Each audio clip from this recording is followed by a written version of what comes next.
बिस्मिल्लाहिर्रहमानिर्रहीम अस्सलाम वालेकुम। आज जो हमारे पास प्रोटीन सिंथेसिस इनहिबिटर्स में से बाकी ड्रग्स जो रह गई थी उनके बारे में जितना आपको पेपर पॉइंट ऑफ व्यू से पता होना चाहिए सिर्फ हम वही डिस्कस करेंगे यहाँ पे। और बाकी एक दफ़ा आप इसको बुक से रीड दे दीजिएगा।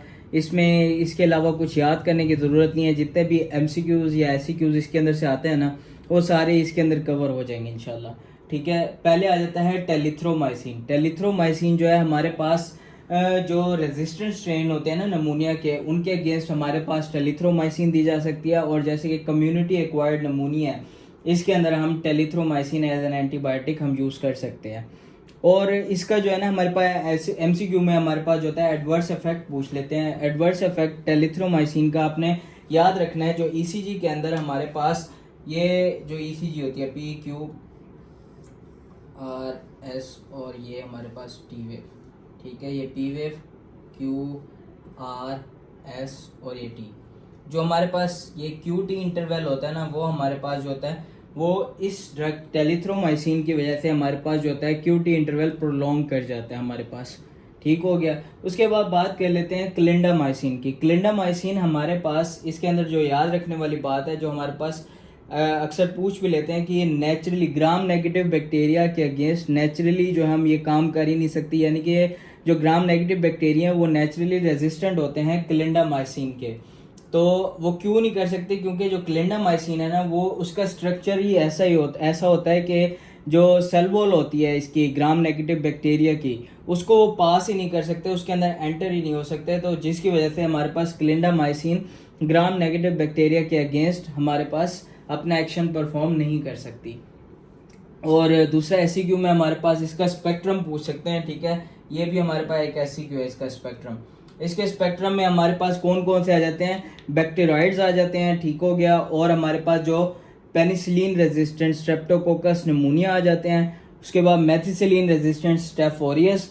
और जो एड्स वाले पेशेंट्स होते हैं जिनके अंदर इन्फेक्शंस होते हैं उनके अंदर हमारे पास न्यूमोसिस्टिस आ जाता है और टॉक्सोप्लाज्मोसिस। ये हमारे पास जो इम्यूनोसप्रेस्ड पेशेंट्स होते हैं ना उनके अंदर ये हमारे पास डिजीज आ सकते हैं। तो उनके अगेंस्ट भी हम क्लिंडामाइसिन यूज़ कर सकते हैं। कौन कौन से हो जाते हैं? बैक्टीरियाइड्स, ठीक है, penicillin resistant streptococcus pneumonia, methicillin resistant staph aureus और न्यूमोसिस्टाइटिस और टॉक्सोप्लाज्मोसिस।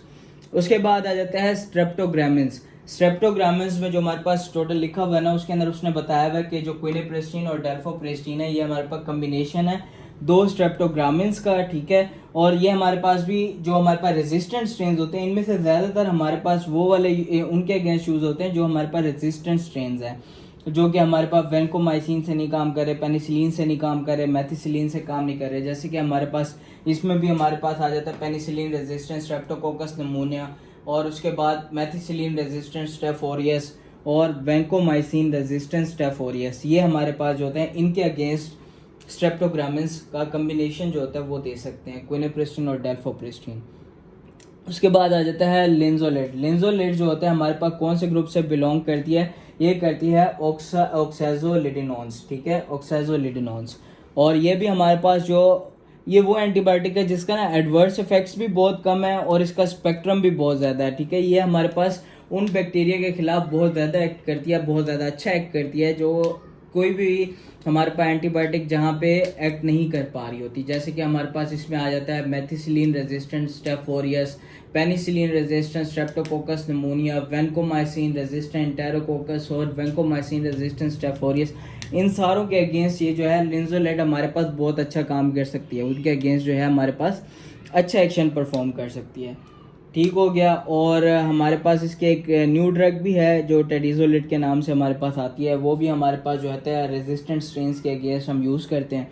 इसके एडवर्स इफेक्ट्स में सिर्फ आपने एक ये अभी फ़िलहाल के लिए याद रख लेना है कि सेरोटोनिन सिंड्रोम उन पेशेंट्स के अंदर जिनके अंदर सेरोटोनिन रीअपटेक इनहिबिटर्स दे रहे होते हैं ना, ठीक है, उनके अंदर हमारे पास ये सेरोटोनिन सिंड्रोम कर सकती है। ये आपको जो है ना वहाँ SSRIs जो है हमारे पास जब हम न्यूरो पढ़ेंगे ना उसमें जो है आपको SSRIs पढ़ाऊंगा तो उसमें हमारे पास फार्माकोलॉजी में आपको समझा दूंगा कि सेरोटोनिन सिंड्रोम होता क्या है और क्यों होता है। क्योंकि उसके लिए जो है ना आपको ये जो सेरोटोनिन रीअपटेक इनहिबिटर्स है इनका पूरा मैकेनिज्म ऑफ एक्शन पता होना चाहिए। तो उस चीज़ के लिए जो है वो हम वहीं पे पढ़ लेंगे। सिर्फ इधर आपको इतना पता होना चाहिए कि ये जो लिंजोलिड है ना, उन पेशेंट्स के अंदर जो SSRIs ले रहे होते हैं उनके अंदर हमारे पास सेरोटोनिन सिंड्रोम करवा सकते हैं। ये हमारे पास कुछ ड्रग्स थी जो हमारे पास रह गई थी प्रोटीन सिंथेसिस इनहिबिटर्स के अंदर, ठीक है। ये हमारे पास ख़त्म हो गए हैं। यहाँ पे हमारा ये वाला चैप्टर एंड होता है, उसके बाद हम जो है इंशाल्लाह नेक्स्ट चैप्टर स्टार्ट करेंगे। अभी तक के लिए इस वीडियो के लिए इतना ही। कुछ ना समझ आया हो तो आप कमेंट्स में पूछ लीजिएगा।